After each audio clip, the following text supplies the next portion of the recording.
Ako po si kapatid na Alin Jun B. Bueno. Mula po ako sa lokal ng Iloilo City, distrito po ng Iloilo South. Isa po akong diakonesa.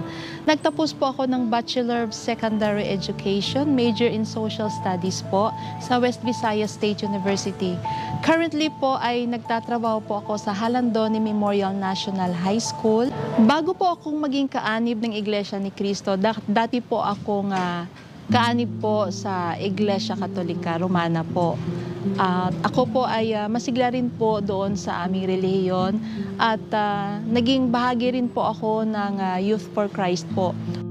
One time po nagkaroon po kami ng seminar na para ihanda po kami na maging leaders po sa aming church. Naging masigla rin po ako. Kaya nga lang nagkaroon din po ng pagkakataon na minsan ay marami po akong katanungan kung bakit ganito po ang mga tuntunin, ang paniniwala. Bakit ang pari lang po ba yung may karapatan na bumasa? Wala po tayong karapatan na malaman yung katotohanan. Kaya doon po sa pagbasa ko po, marami po akong natutunan. And then yun po isa sa mga nais ko pong itanong sa aming parish priest. Kaya lang po, hindi niya po ako hinarap at hindi po niya sinagot yung mga katanungan ko.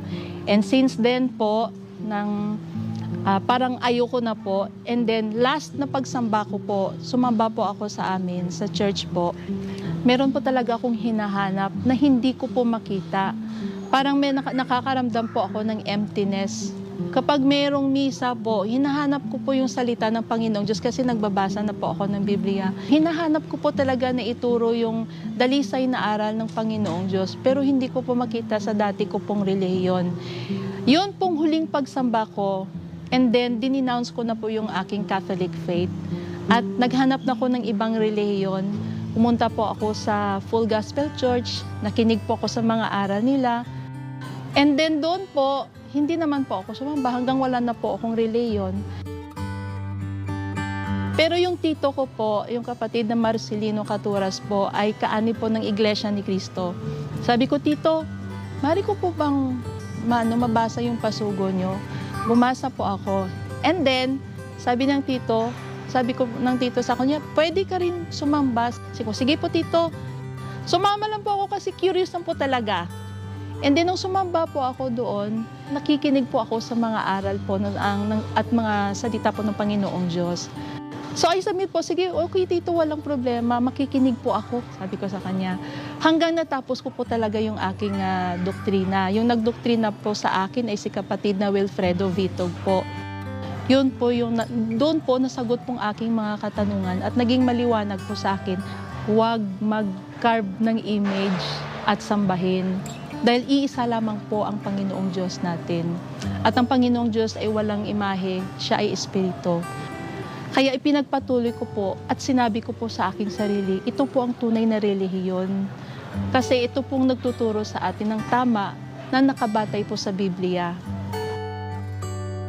Nabautismuhan po ako noong 2000 po dito po sa distrito ng Iloilo South, sa lokal po ng Iloilo City. Mula noon hanggang ngayon, hindi po nagbabagong aking pananampalataya. At habang lumilipas po ang panahon, dumadalisay pong aking pananampalataya dahil mas lalo ko pong nararanasan ng ating Panginoong Diyos sa loob po ng Iglesia ni Cristo na hindi ko po naranasan sa dati ko pong relihiyon. Patuloy po akong maging masigla sa pagtupad po ng aking tungkulin at aakayin ko rin po ang aking buong sambahayan ng aking mga anak ay tuturuan ko po at ipapamana sa kanila ang pananampalataya po na tinanggap ko po sa loob po ng Iglesia ni Cristo. At ganoon din po ay ibabahagi ko rin po sa aking mga kasama sa trabaho, sa aking mga kakilala, kahit sa aking mga estudyante, ang tunay na pananampalataya na natanggap ko po sa loob po ng Iglesia ni Cristo.